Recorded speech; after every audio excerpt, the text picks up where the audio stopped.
Former President Kabila spoke to NBC News in an interview just before he left Namibia from the Hosea Kutako International Airport after he attended the state funeral of the late founding president Dr. Sam Nujoma.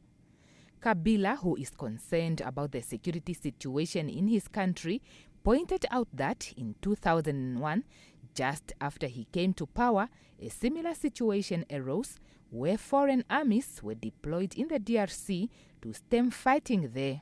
However, he stated that a bold decision was required to arrest the situation. Our decision in 2001 was, we believe all foreign troops have to leave the Congo in order for peace to be achieved. And in order to give the Congolese the flexibility to talk about this thing that's called peace.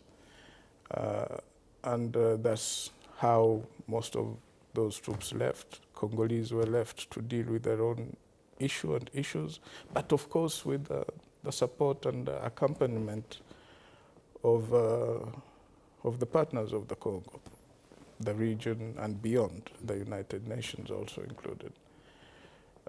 But is it the same therapy that can or will work, the same miracle today? Now, we have to sit around and go into that, dwell into that. But I believe that there is nothing that's as important as a country being within its borders, sovereign decisions, and there not being 7 armies battling it out, mercenaries included, hundreds of armed groups. Now, when you have such a mixture, well, it's quite an undesirable situation.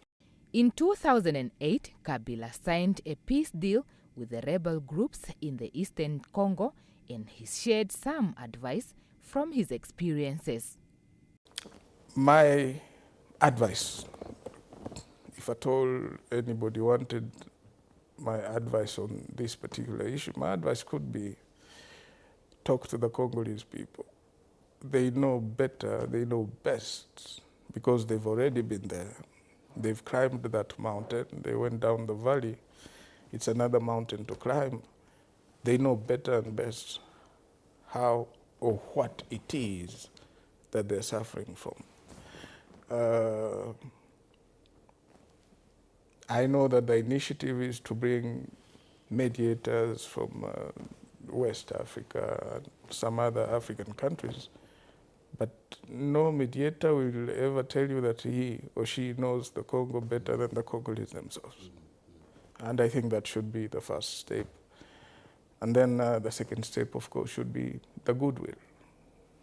How do you judge the goodwill, good intentions of the actors? And of course, thirdly,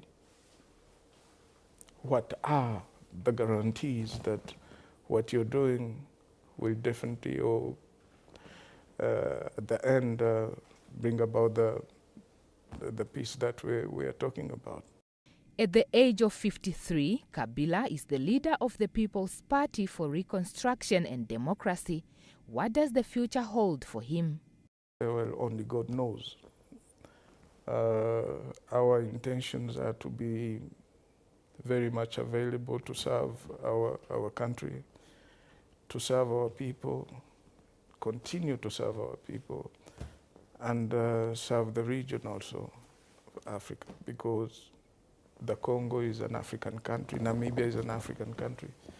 And what we should be looking at is not just our, you won't mind if I say our small countries, but the continent as a whole, because we are bigger, we are stronger as a continent, as Africans, as opposed to just being Congolese, Namibians, and this and that.